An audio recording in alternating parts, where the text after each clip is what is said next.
Hi, I'm John Carpenter, and here begins Halloween, a Compass International Pictures release, my third feature film as a director. Originally, I had written an opening of the movie where the camera was dollying down a street. You could see the leaves blowing and the sidewalk, and we would come upon a mask lying in a gutter. But some of it wasn't as stylistic as the slow track-in on the glowing pumpkin, lit inside by Dean Cundy with a flickering light and candles. Credits running on the right.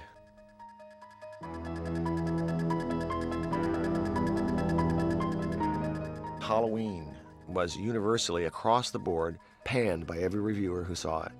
They said it wasn't frightening. They said it was stupid. They said it was too low budget. They said it was a dumb idea. Deborah Hill sent me a fistful of clippings that I read and got extremely depressed. Then, strangely enough, there was a review in the Village Voice that compared Halloween to Psycho and my work to Hitchcock.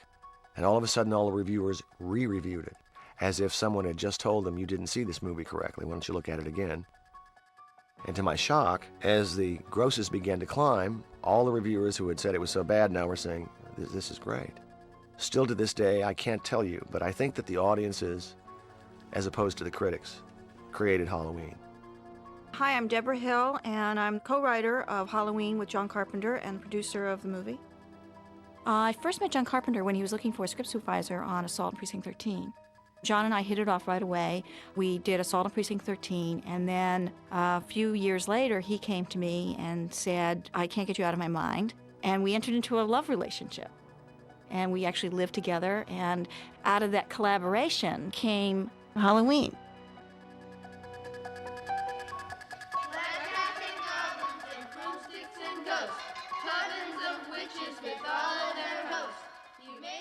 The opening sequence is apparently a single Panaglide shot. Panaglide is a version of a gyroscopic camera known as the Steadicam. It's worn by an operator, and it gives a very special, unique visual look. This one long tracking shot was inspired by, of course, the tracking shot we all remember from Touch of Evil, the Orson Welles film. As I look at the movie, the primary influence on the style of the film was the work of Alfred Hitchcock. Hitchcock's moving camera would bring you, without a cut, from one environment to another, one room to another, one set to another. And I simply took my knowledge and appreciation for Hitchcock and took it one step further with the Panaglide, this camera that glides on its own. It doesn't appear to be a dolly, so it's not quite as stable. It's not handheld, so you don't always see the steps of the operator. It gives a kind of a weird sense of floating. But if anything, Halloween's style was driven by simplicity. The movie had to be simple in order to work. And as we're tracking around this direction, the crew is inside flipping all the lights around in anticipation of us coming around back of the house and coming in the other way. There's an incredible noise going on inside.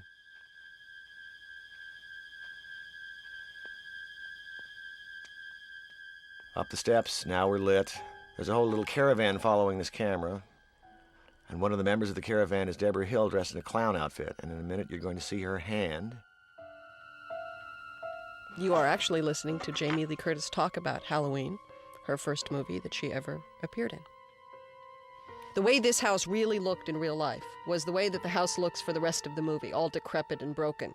And this was the last shot of the movie, and the entire crew and cast spent the day at this house whitewashing it, furnishing it, carpeting it, wallpapering it, and making it look like this house now.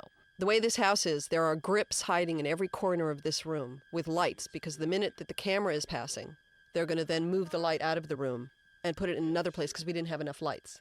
Yeah. This guy, what a pig. That was the fastest sex I've ever seen in the history of the movies. This is a very narrow house, and had just been painted a few hours earlier. And the parts that we see were the only parts that were painted. Now you're going to see a human struggle with a camera and a very small staircase. We're trying to hold the light up on the left in frame because the foreground is going out of focus. Now up we come.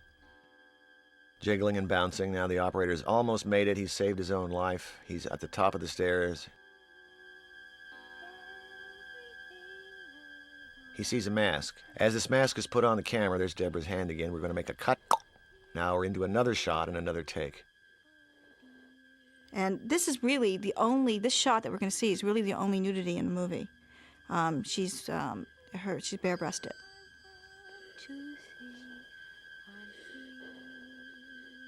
There's the bed at which the dirty deed was done. We come back around to the sister. She's going to look right into camera. And now we're going to do her death in kind of the only way we could. Without really stabbing this girl, we go up and see our own hand stabbing. I don't quite know what that means, but it seemed to work in the film.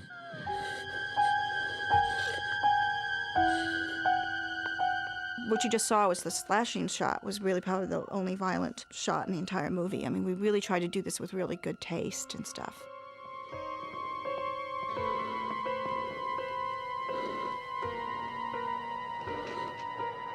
Halloween's reputation as a violent horror film is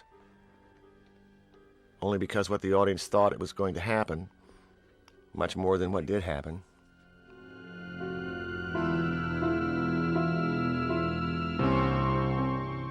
There is almost no on-screen overt violence in the film, but we're all waiting in suspense to see what happens, hopefully.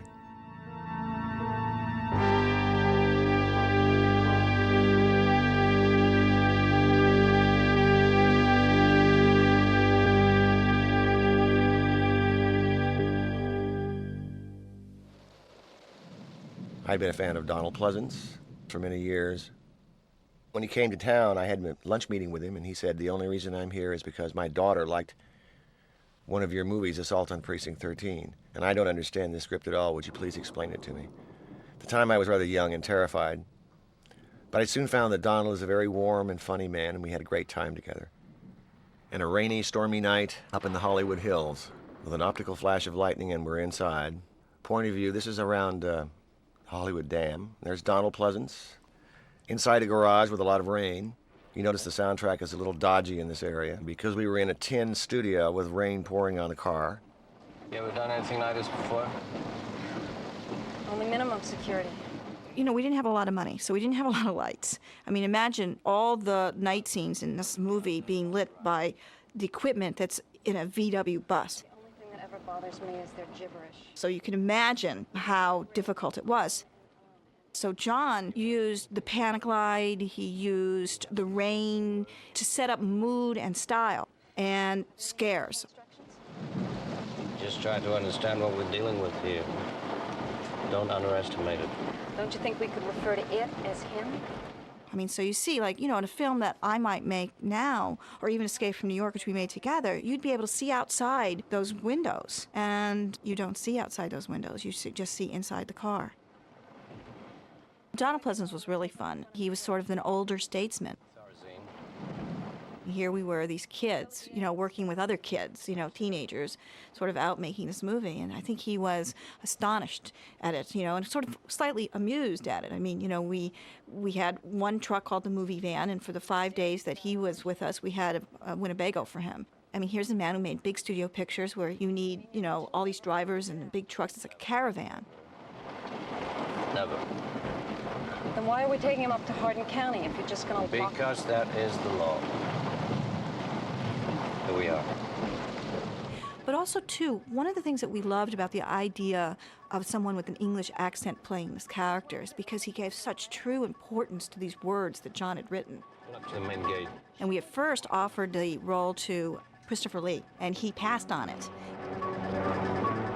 Years later, I ran into him at an AVCO embassy function, and he came up to me and he said, I'm really sorry I didn't say yes to that movie because it created Donald Pleasance a whole new career. Shouldn't we go on up to the hospital and... Wait.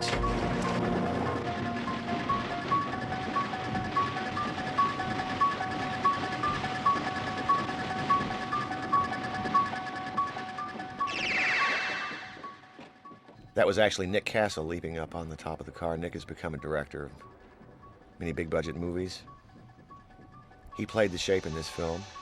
I know we have a little struggle going here, all done processed, except for the shot through the window. Cut extremely well by Tommy Lee Wallace, who edited the movie. And now the window is smashed. You will be able to see, if you look carefully, a wrench in his hand. Nancy Stevens is an actor who both John and I really liked, and she went on to marry Rick Rosenthal, who was the director of Halloween 2. Now Nick Castle jumps in the car and drives away. It's an extremely cold and wet night, and it wasn't a lot of fun to shoot this. And Donald wasn't in a good mood because he had to be out in the rain and would much prefer to be in a restaurant having some wine. The evil is gone. The evil is gone. Give me a break. The evil is gone. I mean, what a perfect setup.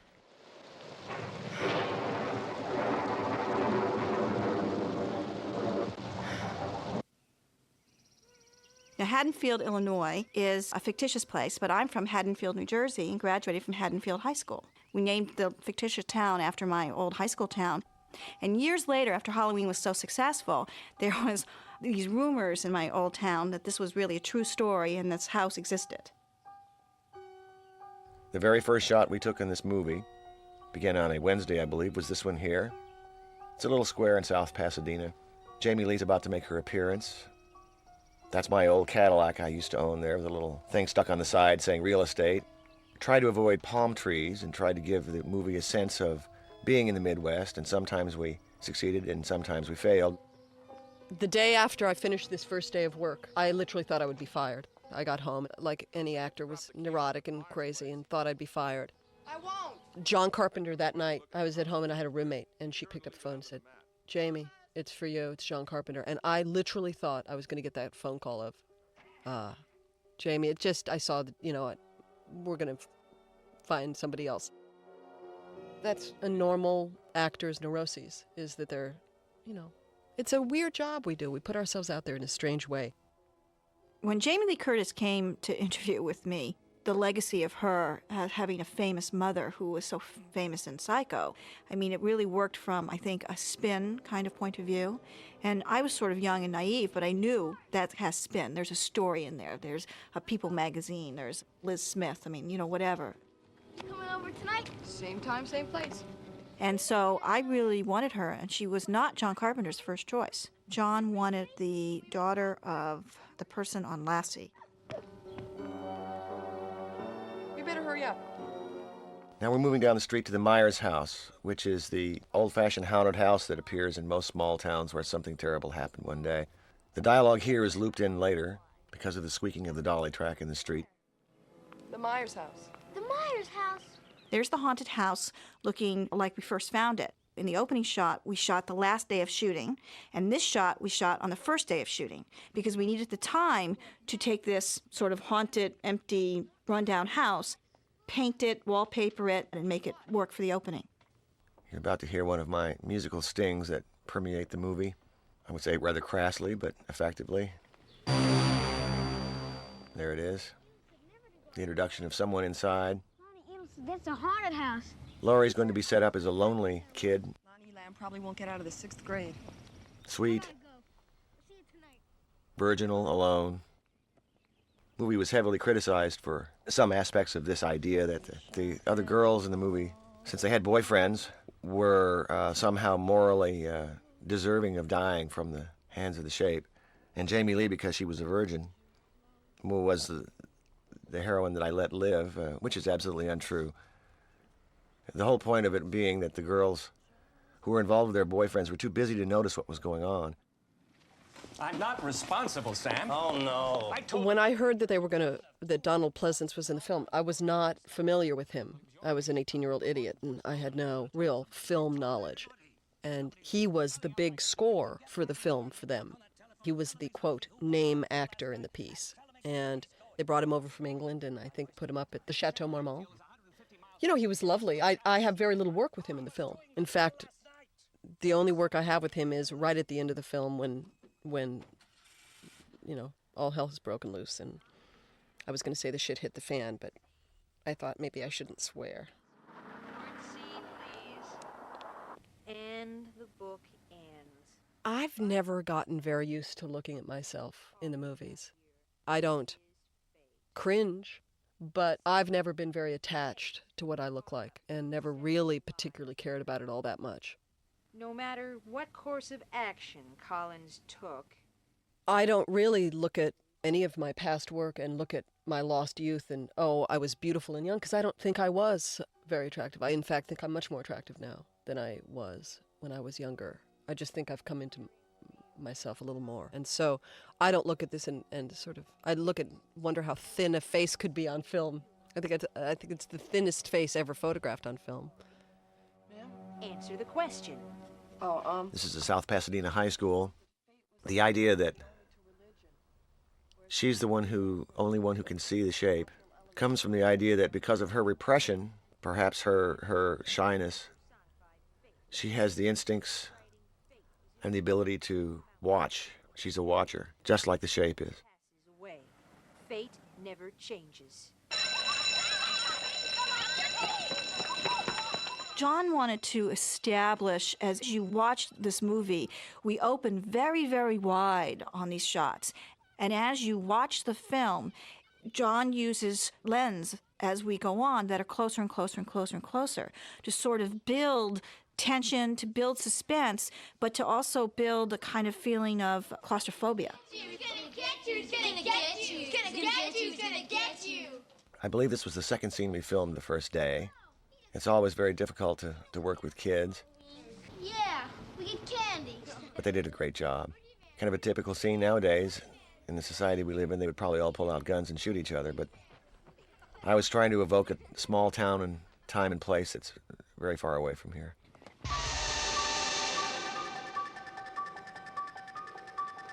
Nick Castle asked me how seriously to play the mental illness, and he has a certain stance and move that I think was never captured in the other films. The movies used actors or stuntmen that didn't quite have the grace of movement that I felt Nick did. Here, wide, the shape is watching, but as the film progresses and the shape gets closer and closer to Laurie Strode, it becomes more intimate and scarier. So that's why we used these really long, wide lenses in the Panaglide, as you see. And if you notice, the picture is shot in anamorphic lenses, which means it's widescreen. That's a John Carpenter thing. I mean, all of his pictures are anamorphic. And he really believes that it's bigger than life. It engages the viewer who's sitting in the audience into the movie by having that widescreen persona. And we wanted to sort of build. It's a beautiful little community. It's a sleepy little community. Nick Castle was a classmate of John's at USC who's gone on to direct Dennis the Menace, and he's a co-producer on Hook. This is a scene that we shot out in City of Industry, and we actually plopped this phone booth and this sign which said Haddonfield, but we have this train which goes by, which we captured, which was production value that we never thought we would get. Because I know him. I'm his doctor. You must be ready for him. If you don't, it's your funeral. I had another bit of dialogue written for Donald here where he's calling his wife, who's very concerned about him, and Donald rejected the dialogue, said he didn't want to have a family or a past. And since I was so in awe of Donald at the time, I agreed with him totally. I was afraid to contradict him. My friend Barry Bernardi at the time was the craft service person, and he had a red pickup truck, and he would arrive with like coffee and donuts and bagels, and he became the location manager, associate producer on Escape from New York. He was a producer on Starman.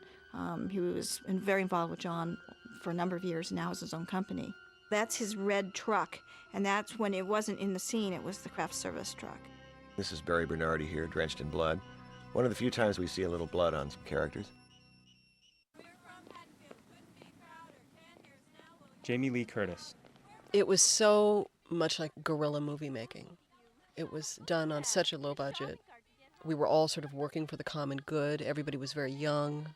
I think John and Deborah were the oldest people on the set. They were 30. So they were all these young grips and young electricians and young actors, and we were all working toward this common thing. Totally. It's very rare that you have that opportunity in the movies. I think so often we feel like we're working for some big brother and that we don't have a connection to the piece. And it was also, I was 19. I had basically no cares. And it was wonderful. It was just really a magical time. Lying around on grip blankets at lunch. The caterer wasn't a normal, horrible movie caterer. It was a friend of John and Deborah's. We were working so hard and such long hours that lunch, everybody would fall asleep on these grip blankets lying out on the lawns in West Hollywood and South Pasadena in the spring of 1978. Can't come over. Deborah Hill. Now, this for me was the really fun writing, which is the girls together. They're talking like they're in the girls' bathroom. They're talking about boys, and they're talking about makeup, and they're talking about wardrobe, and they're having fun. You know, this is what a teenage girl's life is like. And so I was able to sort of relive my childhood. I was a babysitter, was raised in a small town called Haddonfield, relatively safe, and there's always this idea of evil lurking. I don't think so. I think he's cute. Hey, jerk! Speed kills! What's ironic to me about Halloween is that when John hired me, he had a choice between 3 parts. And obviously we're casting a cheerleader, a sort of smart aleck, and this little repressed virgin. You know, Annie, someday you're gonna get us all into deep trouble. I don't think you necessarily pick me as a sort of stereotypical quiet repressed one. I think you would choose me as maybe the smart aleck. Well, are we still on for tonight? Well, one of the pretty things about South Pasadena are the big old trees and the dappled sunlight and all of that kind of stuff. And I think when you have that, it gives depth to the picture rather than making the picture look so flat. And that's sort of what we were going for in terms of style. Once again, you know, sort of a technique when you don't have any money. Nowadays, you would take a street like this, and it would be, you'd shoot it in a very flat like that sort of lighting, and you would put like a big cucaloris with a giant 10K down, and you'd create your own dappled sunlight. But we couldn't do that kind of stuff.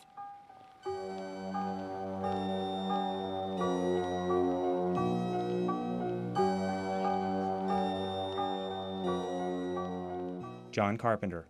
Music seemed to be very effective for the film. It was very minimal, repetitious.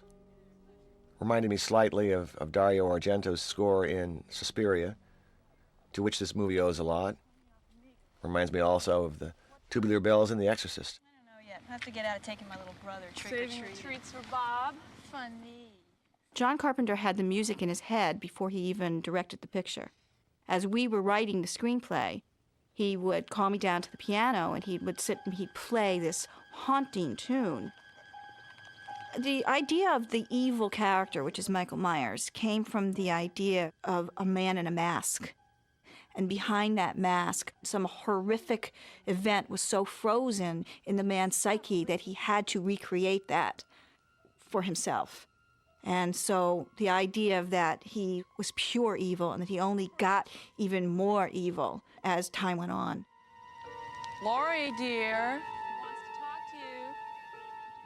Some cigarette smoke floating through the shot. That was from the director, who was smoking too near the camera.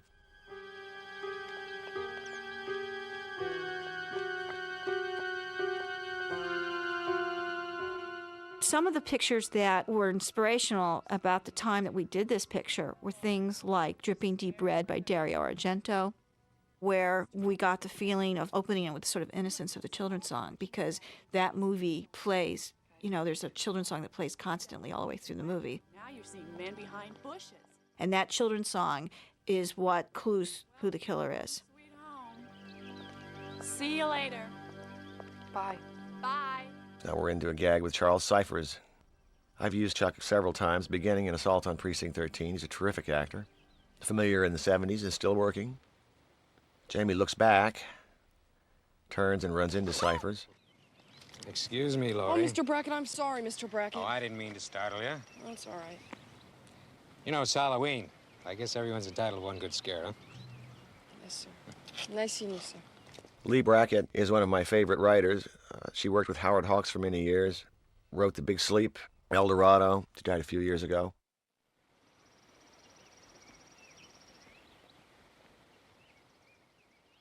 You may notice the rain on the streets in this particular scene. This is another day, and it just rained very hard. But it's supposed to connect up with the scene you just saw. Of course, this is the way it goes in movies. When we outfitted Laurie, it was so important to me that we go to JCPenney and really get these separates and put them all together in these outfits. It gave such a feeling. It was so easy to fall into character because the clothes helped so much.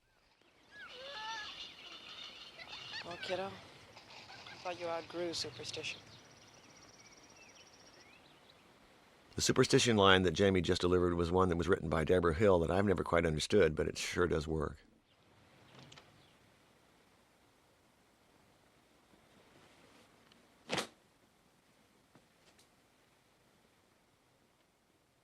Again, Jamie sees, looks, sees the shape, back to her. He's gone. It's an Alfred Hitchcock technique. But we've been forced now to identify with her. And it's through her eyes we're telling the story in terms of what's happening. Another kind of cheeseball trick coming up, the phone rings. This was one scene in the film that we had to reshoot. We originally shot this in South Pasadena, but the sequence didn't play or look as well as we wanted, so Deborah had to deliver me some bad news. Hello? John, we have to reshoot it. I dislike reshooting scenes.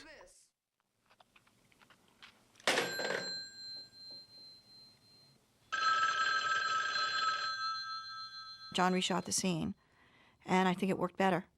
I think it has to do with the camera movement to the telephone to give us that scare of the phone ringing. The idea is that they're playing tricks on each other. It's a holiday that allows you to be kind of trickful. But what's happening is that there really is something. There really is evil. So Laurie Strode begins to confuse, is this just my friends playing tricks on me, or is this really happening? And I think that's why the audience has responded so well, is because she really loses control. I mean, she doesn't have control of the situation. This is ridiculous.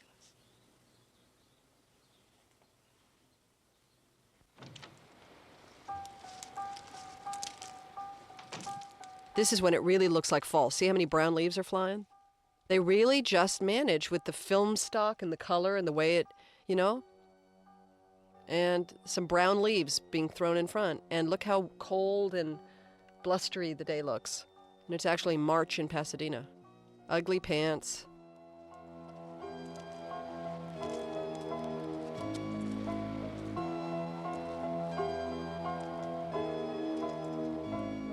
Kind of looks like Diane Arbusville a little bit to me. Small town with kids in odd Halloween outfits.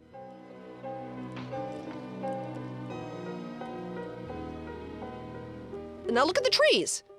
They're big and green and full. It's fall. It's supposed to be October 30th in Illinois. Everything would be dead.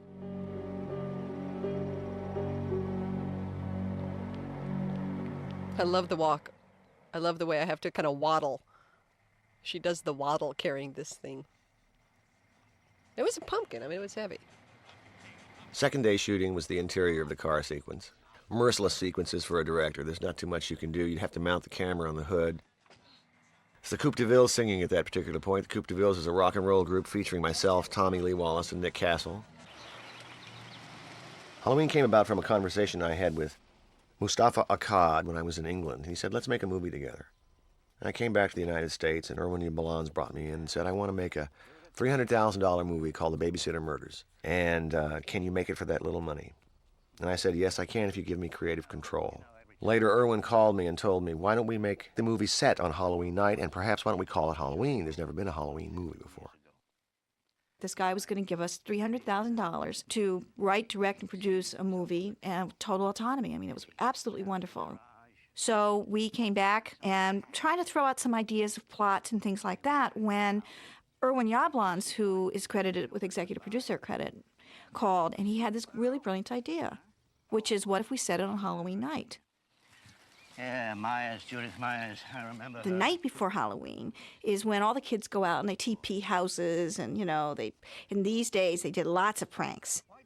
This is the graveyard where the sister is buried. What's so interesting is that Donald knows that something's about to happen because this is a sign that he's been here. To everybody else, it's a prank that the teenagers, you know, have done. So it's the idea of confusing the mythology of Halloween, you know, that we all know and love, and the reality of something that's happening in this small town. You still spooked? I wasn't spooked. Lie! I wasn't! Now we hear Don't Fear the Reaper, one of my favorite songs by Blue Oyster Cult. Mr. Riddle was watching you, Laurie. Mr. Riddle is 87. You can still watch. Probably all he can do. Well, one of the things that we tried to do with these teenage girls was to make them reflect the reality of the day. One of the things is, besides giving them dialogue about, boys and trends and stuff like that, is teenagers do what teenagers do. They experiment, and they push the envelope, and they see how far they can rebel. And so that's what these teenagers are doing. They're experimenting with drugs. They're experimenting with sex. They don't know the boundaries, and they're pushing the boundaries. I think it reflected the time of the day when we made this movie, which is in 1978. It was very real. And I think that's one of the reasons why the audiences responded, because here's a movie that they could go and they could see themselves. Stop coughing! What's the matter with you? A little square in South Pasadena. In actuality, at this time, it was rush hour traffic. Either side of the frame that you don't see is Los Angeles on their way home from work, very angry that we're taking up their time and space. What happened? Oh, somebody broke into the hardware store, probably kids. You blame everything on kids. Well, now, all they took was some Halloween mask, a rope, and a couple of knives. Who do you think it was? It's hard growing up with a cynical father. The Halloween theme, it was just a perfect theme. It's what teenagers do best, is have fun on Halloween. They dress up, they bob for apples, they do all this crazy stuff, and they do pranks. And so what it ended up doing was enabled us to sort of eliminate the adult, except for the cop and the doctor, and really plant ourselves in a teenage world of what would happen on a single night if you had all these kids interacting. Dr. Sam Loomis. Lee Brackett. I'd like to have a word with you if I could. Well, maybe a few minutes. I've got to take It is important. Horror movies are usually extremely dark. The movie begins in daylight and ends in darkness. We're going to slide you into it very carefully.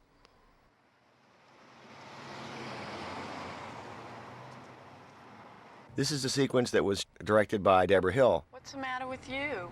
While we were shooting the opening sequence, we realized we were going to be short on our running time, so Deborah ran out with a camera, and the girls improvised this scene.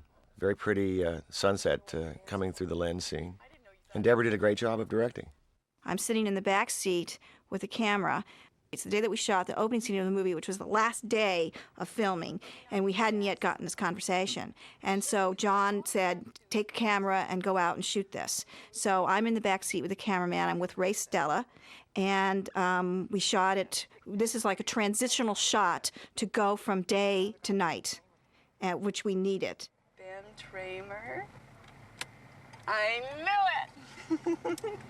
See, you do think about things like that, huh, Laurie? Shut up.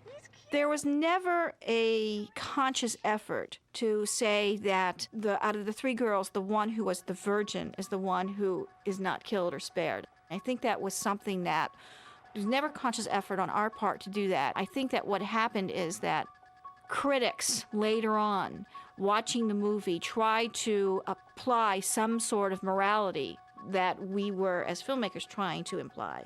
And that was never true. The idea was that Laurie was naive, not that she was sexless, that she hadn't yet found herself, or the other two girls were bolder and had found themselves. And so therefore, they pushed the envelope a little bit further than what Laurie did. Laurie was safe. She likes everything safe. She doesn't want to ask the boy out. She doesn't want to go to the dance. She's going to babysit. She's going to do the right thing. She doesn't want to get a first kiss. I mean, all this, she was looking for safe. And the irony is that it wasn't safe.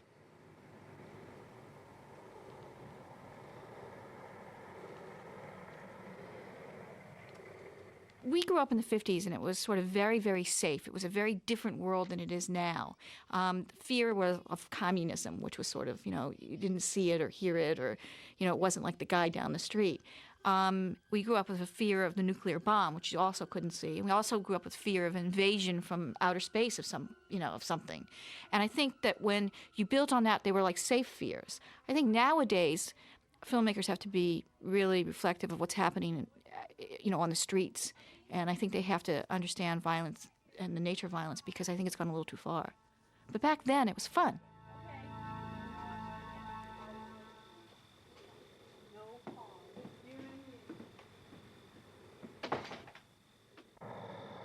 I love this shot because it's very reminiscent of Chinatown. We actually stole the shot right out of Chinatown. And I love the house because the house looks like a person. It looks like it's got eyes and a mouth. And I love the way that was lit. This is actually a really scary scene. Haddonfield thinks this place is haunted. They may be right. There was a haunted house in my small town of Bowling Green. It was out beyond the bypass, out on a lonely road, and the legends over the years about what happened in the house began to grow and grow with each telling. I think each town has some house of tragedy someplace that no one goes near. It's almost like a Old Testament reaction to what happens when something tragic takes place. Still warm. He got hungry. One of the questions that I have been asked ever since 1978, over and over again, by every person, almost every interview that I've ever had, is what scares you. There seems to be a fascination with in a personal way, what scares John Carpenter. And my answer, I began by saying nothing, and then by saying loss of control or making up something. But I think what scares me scares every human on the planet. We're all aware of the forces of darkness, of evil, of loss, death. We know it as little children. I mean, I think all of this is dealt with in Grimm's fairy tales. I think it's dealt with in horror movies. Horror is a universal language. Right here.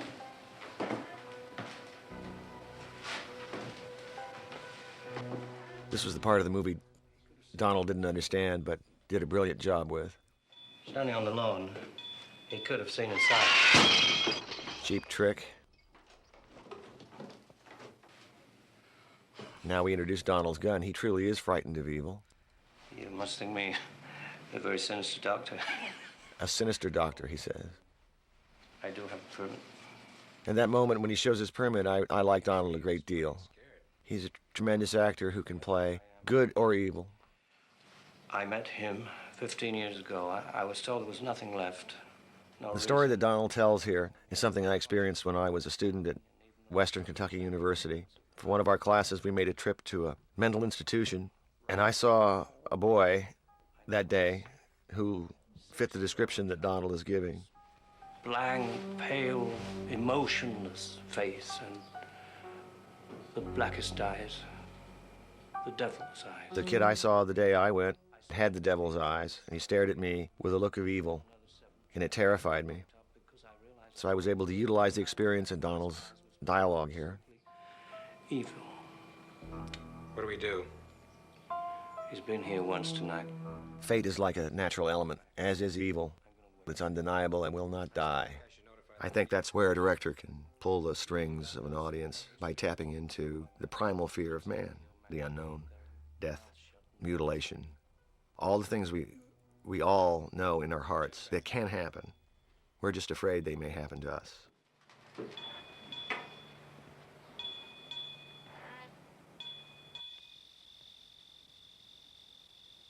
How now, cried Arthur.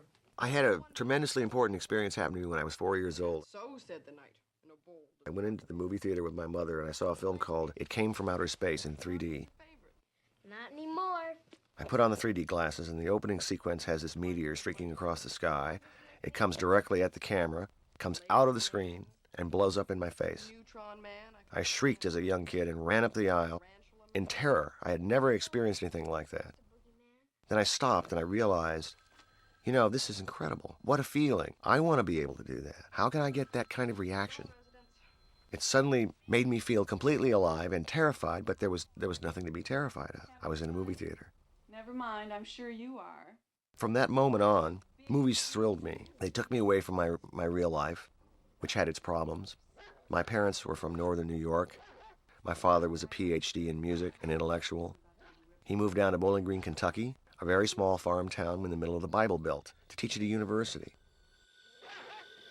Lindsay, get this dog out of the kitchen right now. So inside my house, I was listening to Bach and Beethoven and Mozart, and I would go outside and hear country music and ranting preachers. It was two different worlds. I wasn't quite sure where I fit into all this, so I believe I escaped into the movies to find myself. And all the instincts I've developed over the years basically come from my experience watching films and understanding them. I'd probably say you had the wrong number. Well, I just talked with Ben Tramer, and he got real excited when I told him how attracted you were to him. Oh, Again, if you look at the time, there were low-budget horror movies, but none that had broken a threshold in a long time. And Halloween did, because it scared its audiences. Horror has a job to do. A lot of times people ghettoize horror. They don't respect it. They think it's like pornography. You shouldn't be doing this stuff.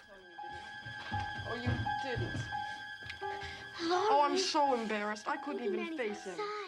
But really, there is a function to it. If you can scream and be frightened in a theater in safety, you come out into the real world and sleep peacefully, and you've had a catharsis. You've had an experience that's made you a little bit better. You can survive the night. You can survive the terrors of the world. There was never really conscious decision on the filmmaker's part, or the writer's part, to sort of separate the girls who kind of had sex and the girls who didn't have sex, or the girls who were a little more risque with themselves and would undress in front of the camera and stuff like that. Later on, we came under some real question as to whether or not we consciously encouraged it. And really, the essence of a scene, for instance, where she spills butter all over herself and has to, like, get changed, is that we wanted her to essentially go from one area of the house to another area of the house, slightly dressed in a little risque manner, but it wasn't for the sexualness of it. It was just to make her more vulnerable. And I think there's a difference between vulnerability and sexuality.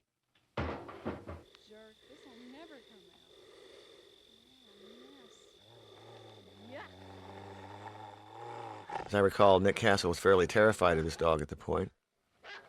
Lindsay, Lester's barking again and getting on my nerves again. And in order to suggest that the dog was being strangled and killed, the trainer grabbed the dog and held him in his arms, and we rolled the camera in slow motion to get the feel that the dog was just lost his breath. In actuality, he's just dropping the dog down.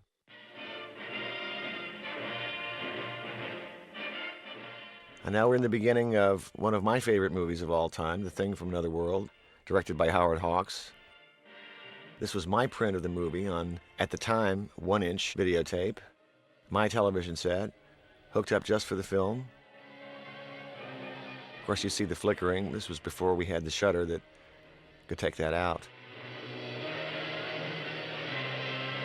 What's so interesting about Howard Hawks is that Howard Hawks, in his film career, made movies like Gentlemen Prefer Blondes and The Thing and Westerns and, incredible movies. His range was so brilliant that I think John would like to pattern himself after Howard Hawks' career. Everything Richie tells you? No. Tommy, Halloween night, it's when people play tricks on each other. It's all make-believe. I think she was just trying to scare you. She begins to be the voice of reason for us now, and she's doing to young Tommy what was done to her. What you see, you didn't really see. Often in horror movies, characters will see the little green man landing or something, and they'll run up to their spouses and say, "I just saw a little green man." And the spouses will say, "Oh, honey, no, you didn't." I've always wondered in movies why characters don't say, "Oh, really? Let's go find him." Director John Carpenter. The laundry room sequence, one of the most difficult to shoot, but one of the most beautifully lit.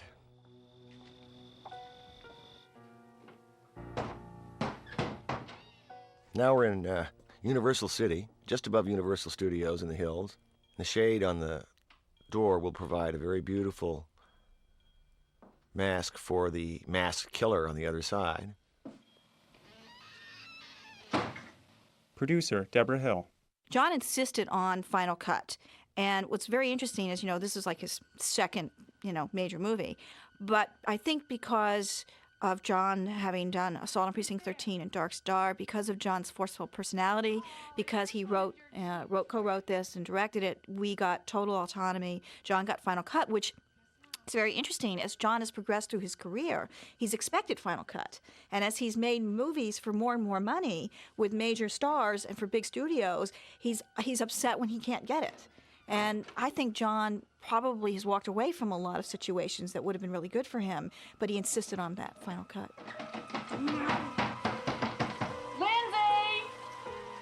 lot of times in Hollywood, there are tremendous pressures to make a film that appeals apparently to everyone, to appeal to the mass audience through what we call market research. You screen a film, you take out its highs and lows, and make it something like Muzak so it appeals to everyone. The action scene is always timed correctly.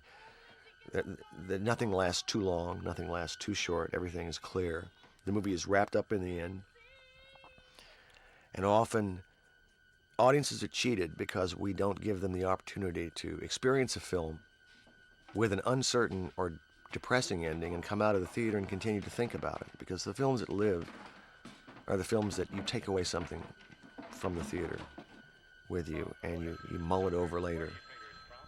Whereas if we simply make movies to please the marketing researchers, we're making Muzak. We hear it, we forget it. Creative control has always been a struggle for every director that I've ever known and ever talked to, from Hitchcock to Hawks to Orson Welles. I've had my own personal battles with it. The one revenge you can take is to become so successful that they have to give it to you, which is, I think, the dream of every director. It's an enviable position to be in, and every director doesn't have that opportunity. You locked yourself in. I know. We see a very nice shot here of Nancy Loomis's butt in nice lacy underwear. The shot that of her in the window with the panties was eliminated during the editing of the NBC version of Halloween. I mean, I don't think it's even as sexy as an underwear commercial, or an underarm deodorant commercial. Part of the criticism of horror movies, especially after Halloween, was a kind of sick voyeuristic idea that we creep around in the dark and look at nubile young women in their underwear and then end up killing them.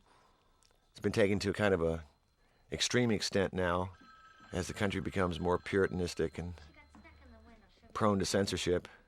Censorship, for the very reasons that Washington tries to censor things, I think is wrong. Censorship, when it's a collaborative effort, I don't mean censorship in the form that there's a board of censors that are saying cut for morality, cut for sexuality, but let's make the picture better by cutting for rhythm, cutting for character, or cutting for story. I welcome that. I enjoy that collaboration. And especially when somebody's giving you $25 million, as they did on The Fisher King, I want to be able to make sure that they are happy with what we are presenting them. However, I hate the fact of censorship for arbitrary reasons, for reasons that I don't understand. And I fight it at every level. Lock your doors, bolt your windows, and turn off the lights. Don't go away, 'cause here's a scene. I'm scared. Actress Jamie Lee Curtis. I don't really know if anybody had any pre-thought of why the film would become a classic film. John may have had some knowledge that if you tap into this generic everyday life, that from that you can create great suspense and great evil. Come on, hurry up! I admire people who can think in an overall context about a film and glean from it these hypotheses of social behavior, internal behavior that's dormant, that is coming out in this film, and that it is the black of our white. I just find it fascinating. Hi, Tommy. Hi, come on in. We're making a jack-o'-lantern. I mean, you can look at Halloween and find a metaphor for domestic repression and what's lurking deep down inside all of us behind our conservative facades. I, again, don't think that was a pre-thought way of looking at the movie. I don't think John and Deborah sat there necessarily saying, let's make a film about, this sort of conservative utopian society of suburbia, and what's really lurking there is pure evil. I don't think that was, in fact, their intent. I think it just happens that you can take that stance, if you want to, by looking at the film. If you watch her, I'll consider talking to Ben Tramer in the morning. I am not a great thinker, and therefore don't look at things in that sort of overall context. If I did, I probably wouldn't have done 90% of the work I've done, but I just don't think that way. I admire people who do. They usually have bad breath, I think. The old Girl Scout comes through again.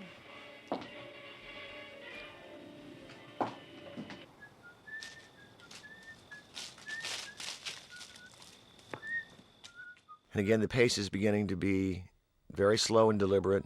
There's no rushing of things. It puts the audience on edge. I recall being heavily criticized by Pauline Kael at this point that I had no sense of timing.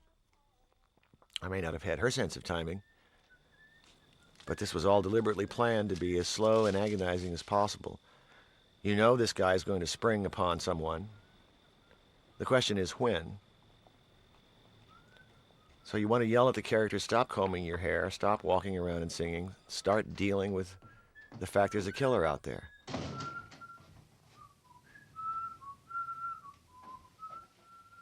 Horror movies are the most fun to make. Everybody gets into them. Everybody wants to either be a victim or a monster. George Romero tells me that film critics will come down and visit him on the set and immediately want to be zombies. People love to play in horror films. They're the most fun to make. They're the most fun on the set.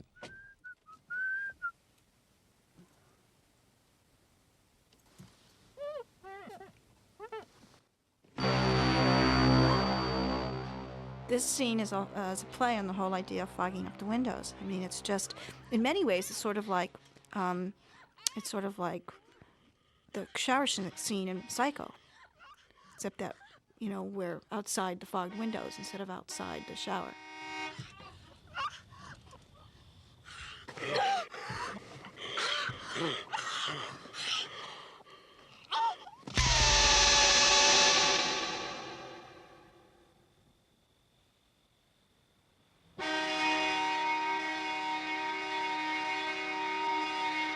Our sound cut with a horn brings us back to the kids and Forbidden Planet. Attention, captains and crew, stand by to reverse polarity. Standard Class A security will be maintained upon landing. And until further notice, all hands will wear sidearms. That is all. We're out of sequence in the Forbidden Planet movie, but the audience didn't seem to care.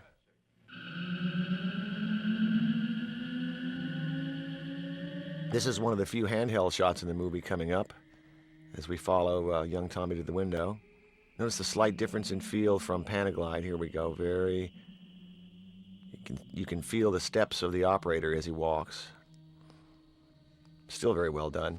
Slightly different effect. Lindsay! Where are you?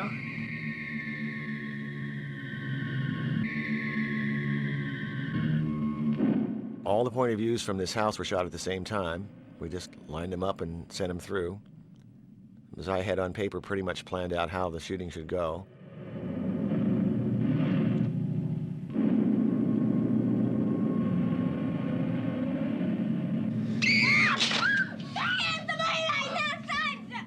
Now Laurie Strode enters to save the day. Oh, Tommy, stop it!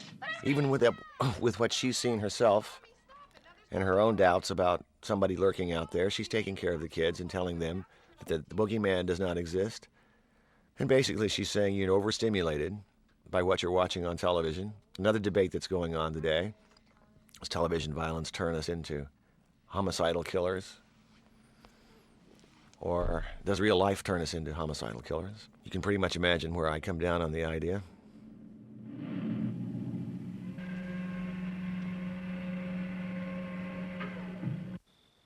The notion of a long take on this movie was the fact that we had very little time to do coverage. You know, the traditional form of filmmaking is you tell a story by shooting a master and then covering close-ups and over the shoulders, and then you go into the editing room and then you figure out stylistically how you want to tell your story. When you're a filmmaker with not a lot of money, you have to figure out how to tell the story on the set so that you choose where your camera is and you choose the ability to move the camera. I mean, I think John stylistically, besides his sense of the widescreen and the lighting, I think his camera movements are always really brilliant. They lead the story. Donald is a terrific glee in his eyes as he does this and gets scared here. Jesus. Are you all right? Yeah. Nothing's going on except kids playing pranks, trick-or-treating, parking, getting high. Donald is the boat keeper at the edge of the river Styx, who knows what is in hell, and again gives another very eloquent speech. He's trying to tell the voices of authority that this evil that stalks the streets can't be reasoned away. Psychopathic, sociopathic personalities have no guilt. They're predators of humans in real life. There's something missing in their humanity. They wear the mask of sanity. We believe them to be real and true human beings. But underneath, the most chilling thing is that they don't care about other human life. More fancy talk. There's a grain of truth in every successful horror film. Something in it resonates with the audience. One of the reasons, perhaps, that Halloween was so popular was it came right around the time of the Jonestown Massacre, which was itself a rather horrific and terrible tragedy. And the idea of a sociopath, psychopathic personality on the loose seemed to hit the audience.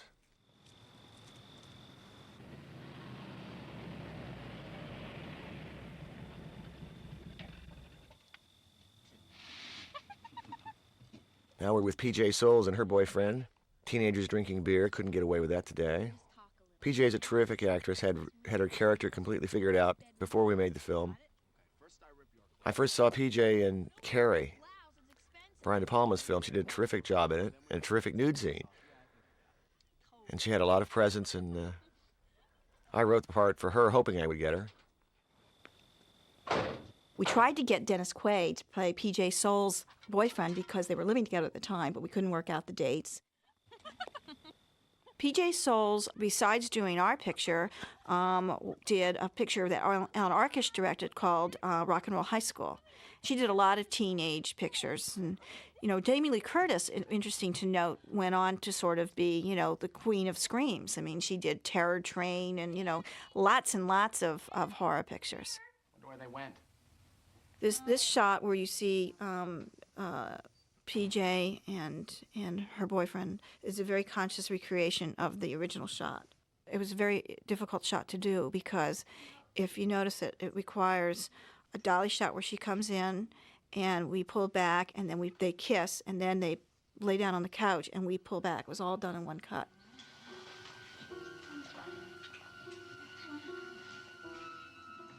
As we pull back to discover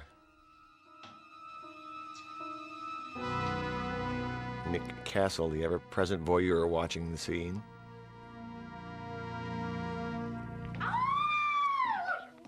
One of the appeals of Halloween was the dealing with the rituals of Halloween, pumpkins and trick-or-treating, and although we only did it superficially, it gave a sense of time and place to the American public. European audiences don't have Halloween, and were really kind of puzzled at all the goings-on. Halloween brought up a lot of imitators. Friday the 13th was a fairly obvious example of something that imitated it precisely. But they began to become more and more grotesque and violent, and they lost sight of character, they lost sight of tempo and timing, and became something called splatter movies. I suppose it's blood splattering on the wall. I don't know what to say about them except that I'm very flattered by the fact that I was imitated so much. Doyle House. Hi, Laurie. What's up? Just sitting down for the first time tonight. I believe I was influenced by my own movie that I had just made for television. Finished it 2 weeks before we started Halloween. Someone's watching me. Had a lot of phone conversations. People who are isolated are talking to each other over the telephone. Heightens the sense of fear. Okay. In a moment, you're going to see PJ trip over the dolly track with her high heel shoes. Lindsay is gone for the night. Hey, now that's wonderful. And here's where PJ trips over the dolly track, right there.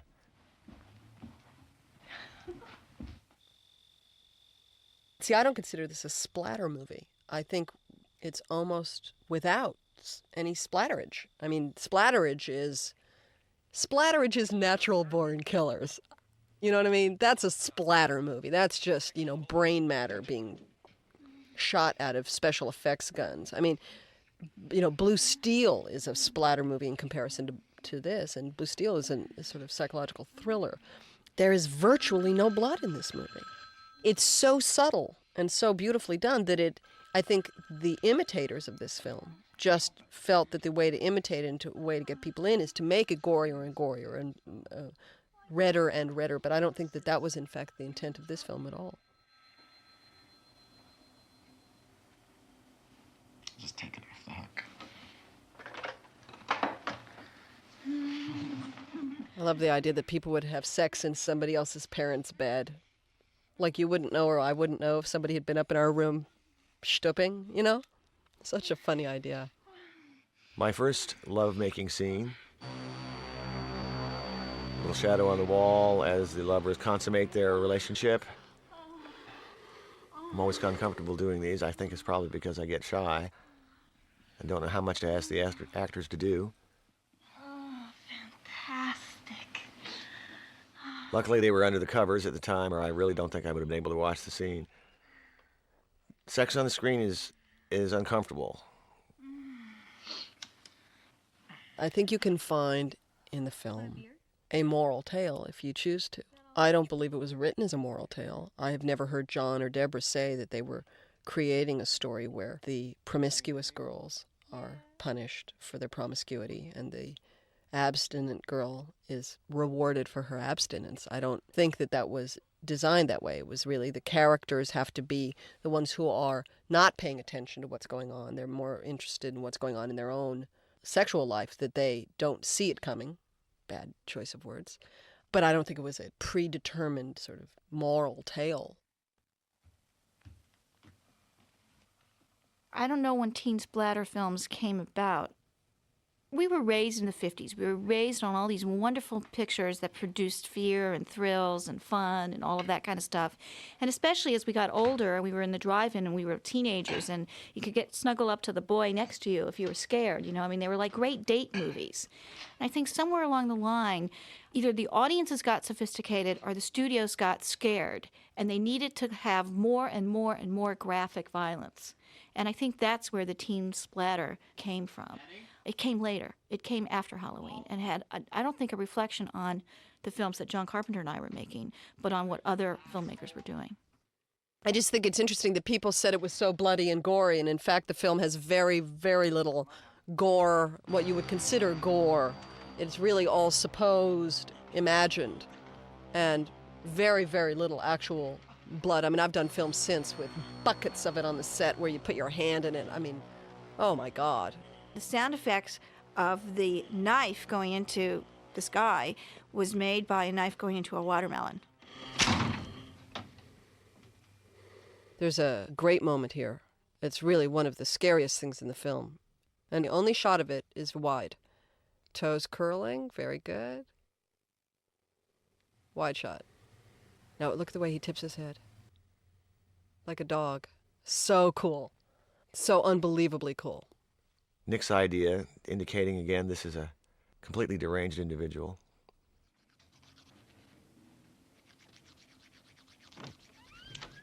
Now a sequence that Deborah Hill came up with, the bed sheet and the guy's glasses. Well, did you get my beer? A brilliant idea, I must say. Cute, Bob, real cute. We have the conjunction of humor and anticipation of horror coming here because we know it's the shape. Her boyfriend's dead. She's trying to tantalize him. See anything you like?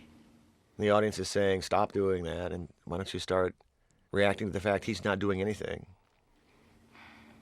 What's the matter? Can I get your ghost, Bob? Again, the sequence takes its time, doesn't rush. All right, come on, where's my beer? Slow and leisurely. Well, can't you answer me? Okay, don't answer me.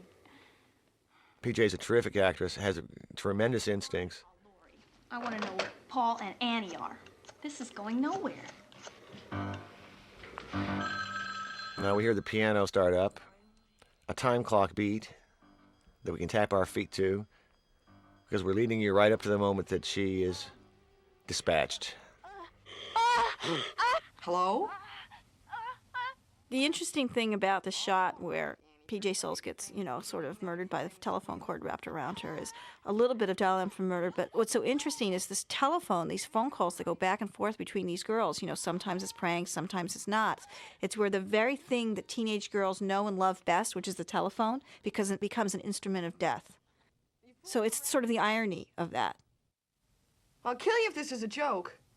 This is the first time we see the Captain Kirk mask close up, although nobody really knows it's a Captain Kirk mask. I love the idea that he's gotten this close to her, that he's actually on the phone.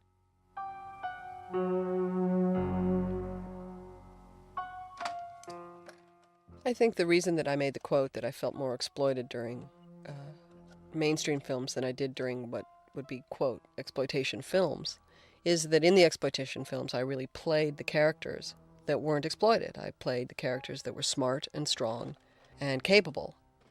And I've had people bring up the fact that I've been in movies that exploited women or so-called exploited women, and in the, quote, mainstream films that would be more palatable sort of studio pictures within the industry, that in fact it's then that I was relegated to taking off my clothes and playing prostitutes.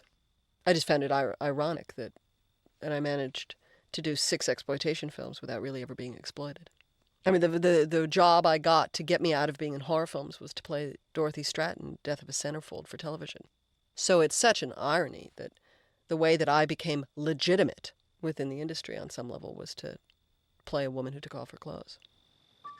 I think that as filmmakers now in the 90s, with so much of life being reflected in art, where art used to imitate life, I think it's the other way around. Life is imitating art.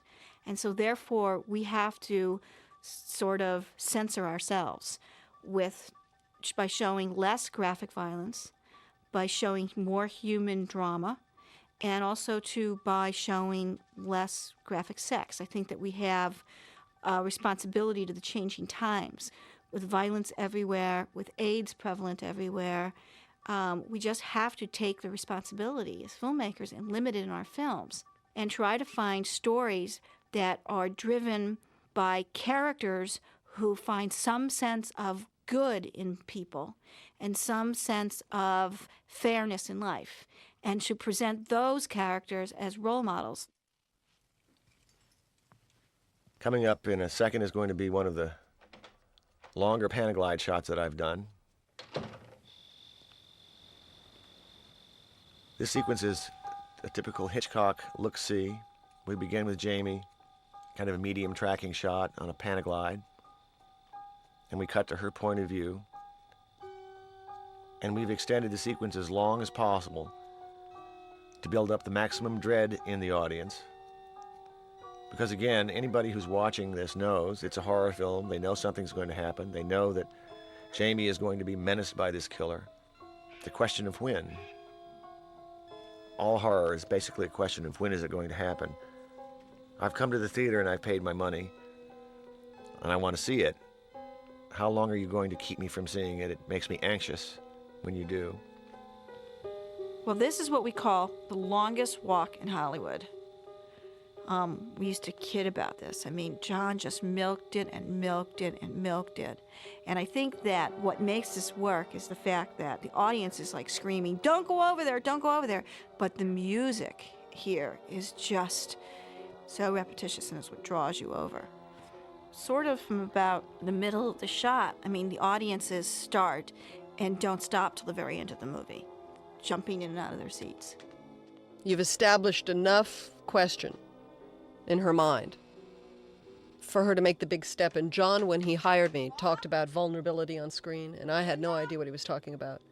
And his reference was, if you establish somebody who the audience cares about long enough, for enough time, once you really enter the den of the unreal, the people will actually care enough about you to be vocal to the screen, to actually talk back. And at the moment when she leaves the house to go find out what's going on across the street. From that moment in the movie, people actually stood up in the theater, started screaming, "Don't go over there," because they cared about her. And I really saw that as evidence of that when John showed the movie to an audience in Hollywood. They just screamed. Annie? Slowly again, like pawns on a chessboard, you were moving through environments to the final confrontation through the back kitchen.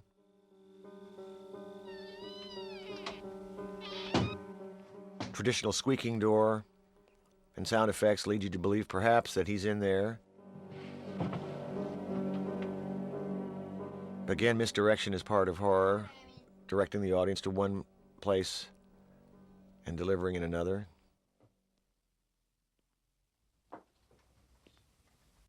John Carpenter. Traditionally in movies, you don't shoot your leading actress from a low angle with a 35mm lens. But with Jamie Lee Curtis, because she's so beautiful, it was acceptable.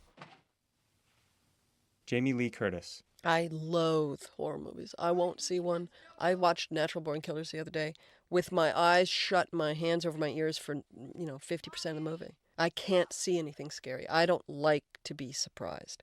I'm fine if I know what's coming. I saw A Silence of the Lambs by myself simply because the makeup man on that movie told me blow by blow what to expect when I saw the movie, in so much so that I had it written down on a piece of paper that said, "When Jody goes in garage, shut eyes until you hear everybody in the audience scream.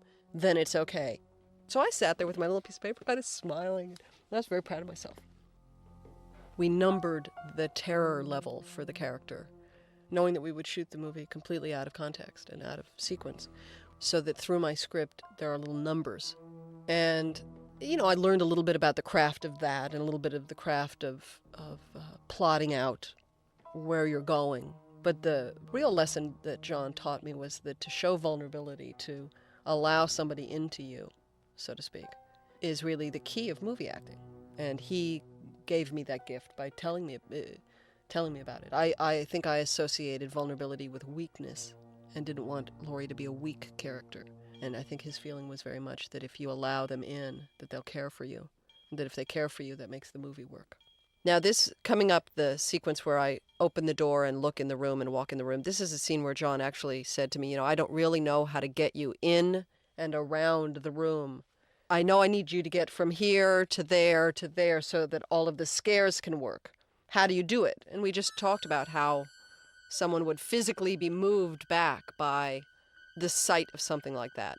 Deborah Hill. Well, this scene here that we're watching sort of ties up the missing gravestone. I mean, she walks in and she finds all of her friends dead. She has no idea what's been going on. She has no source of where this evil is coming from. I mean, this is a girl who spent the entire day thinking that she saw something, and suddenly... Boy, do they go wild in a movie theater. And that guy was actually hanging by his knees, arched backwards, and just let go at that moment. The place has become a ghastly house of horrors as Jamie rushes out of the room and backs yet into another corner, preparing us for a very inventive and unique lighting situation by Dean Cundy. Nick Castle is in there on a rheostat, and he's slowly faded up until we can just barely see his face. So this scene's so beautifully done. Watch this. There he is. Just so cool. And over she goes. Point of view shot. That thing means we dropped the camera on a bungee strip. Now it starts. From that note of the music, now it starts. The whole movie starts. Now we're going to set our time clock again for the big chase across the street. A piano as heartbeat.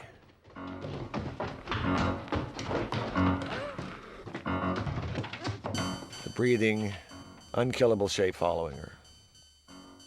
Back through the same environment we saw her enter the house, except now she's putting up obstacles. And our tension level should be pretty high by now because of what we expect to happen.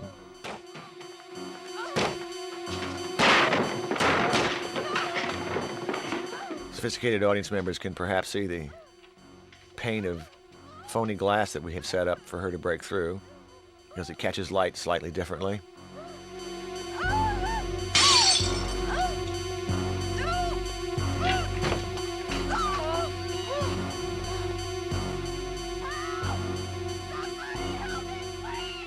I remember this scene.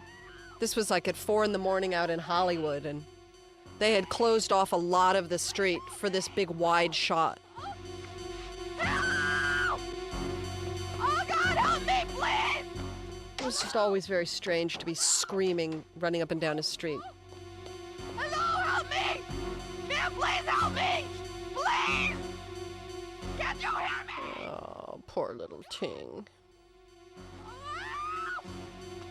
Help me, please! What Jamie Lee Curtis does here is similar to what, John Wayne did in The Searchers, is he went and found the kids. In some sense, John is borrowing that and making her think intelligently. I mean, she is a responsible babysitter. I mean, that was the whole idea of building that side of her character. This is a girl who takes the responsibility very seriously. She's got these young charges. She's got to protect them. It's the whole idea of her nurturing sense. And where the other girls just want sort of fun, she responds differently. And she could have just sort of, ran down the street and gotten help. What she does is she goes and protects the kids. And she doesn't stop protecting them. I certainly felt I was representing the best of American women. Smart, strong, capable, tenacious, brave, all of which are adjectives that I would like to describe women as being. Upstairs. Upstairs, get Lindsay on the bedroom door. Do as I say! Hurry! Perhaps all the sequences in Halloween are familiar to the audience. They've seen them before in horror movies. They're simply being restated, kind of classic horror setups, reworked slightly. We never really looked at this movie as like a classic horror picture in terms of what are the rules. We just really sort of looked at it and do we care about her? Will the audience respond to her? Will the audience be engaged by her journey? Grab that knitting needle, baby. Now you can see the kind of bad makeup on my hand and the bad makeup on my arm. Ah, all right. So cool. So great how it just drops out of frame. This is a haunted house movie. I mean, there's no question about it. In many ways, it could be like, the Three Stooges in a haunted house. It's cliched in many ways. There's really nothing original except that we took all the cliches about Halloween and threw them into a movie. And the simplicity of it is what's original about it. It didn't need to be complex. Here, of course, is one of the harder things I've had to do in the movies. I actually have to throw the knife away. If I've learned anything, it was that in a wide shot, this is going to look stupid.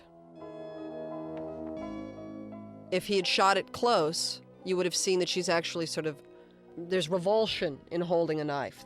To me, it looks like such a sort of tossed away gesture that people did groan when I did it, going, oh, sure. If it was closer, you would have seen that she was just so grossed out that she was holding a knife.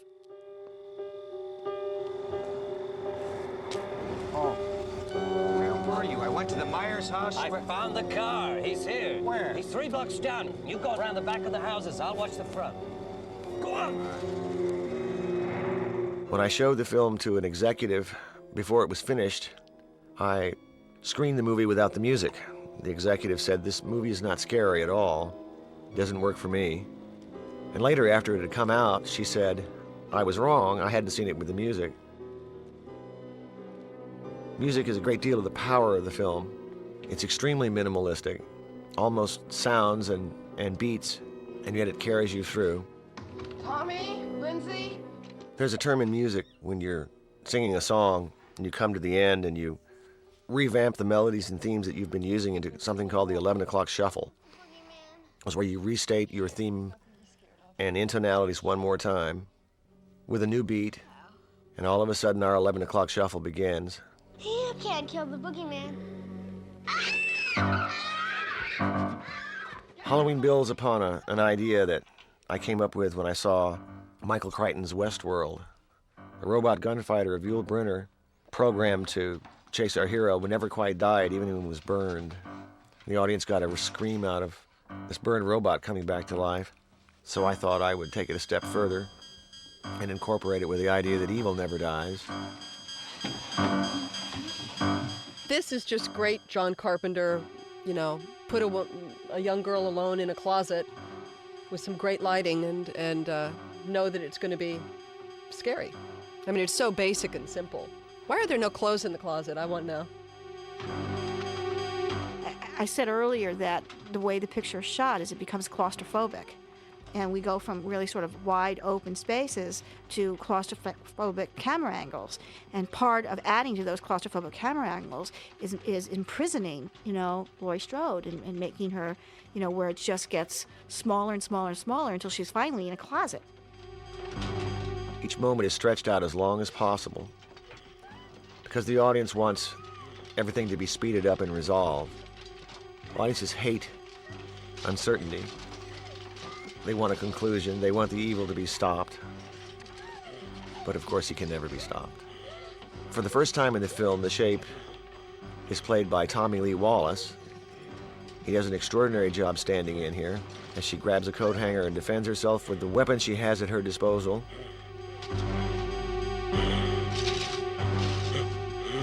Again, we have an off-screen moment of violence, almost like an old-fashioned movie.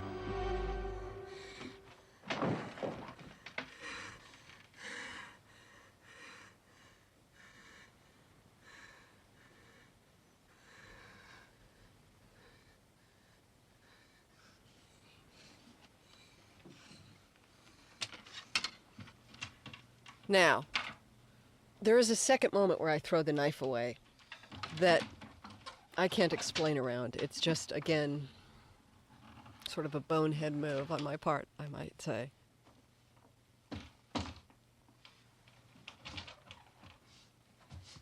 That was a bonehead move. Well, Jamie, when she read the script, she really loved the script and she loved the character being so naive. It's very interesting in terms of makeup and hair and wardrobe, and we really tried to enhance that and make her a little more comely, and homely than like glamorous. And sometimes actors' instincts are to go glamorous, and she didn't, which is really interesting for a young actress because their instincts are to be, made up. Now, do you understand me? Go do as I say. Now, see, why she doesn't go with them, I'll never know. But the way that he reveals that the Shape is still alive is so cool that it's worth it. Boom. And watch him turn his head. Boom. Oh, man, that is so scary. To see him sit up like that, dead straight, and turn his head like that. So fabulous. Ah, it's so great. Now the little... Ah, it's so very cool. The interesting thing about Nick Castle playing the Shape is that he has a sense of rock and roll style, having been his father being a choreographer and everything like that. And if you look at Halloween 2, it's a stuntman playing the Shape, a guy by the name of Dick Warlock. And even though Dick Warlock, watched this movie over and over and over again and looked at those sequences, he could never quite get the rhythm. For the first moment in this movie, you're going to see the face of Michael Myers, and it appears to us, after this rather incredible struggle, that somehow he cannot survive without his mask.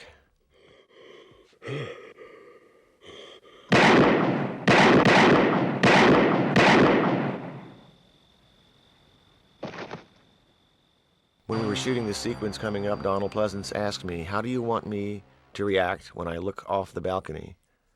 There are two ways. I can react, "Oh my God, he's gone," or I can react, "I knew he would be gone." It was the first time an actor had ever given me a choice, and I was stunned by it, so I asked Donald to please play it both ways and let me decide later. See if you can figure out which choice I made as he looks down from the porch.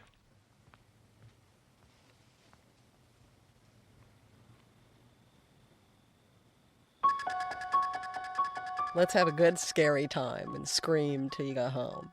That was what I did my job as. The thing that the movie gave me, which I very much personally needed, was success at that time. I'm not particularly patient, and I don't know if, had I not been successful early on, if I would have been struggling for 5 or 6 years. I don't know if I would have held out for that long. I don't know if I would have just bailed and gone on to something else. And so for me to have a film, my first film, come out and be such a sort of big-time success in a small way was very satisfying and very helpful, just emotionally and personally. Didn't get me another job necessarily right away, but it gave me something. You know, it had its mark, it made its mark, and therefore it gave me a foothold that I never had had before.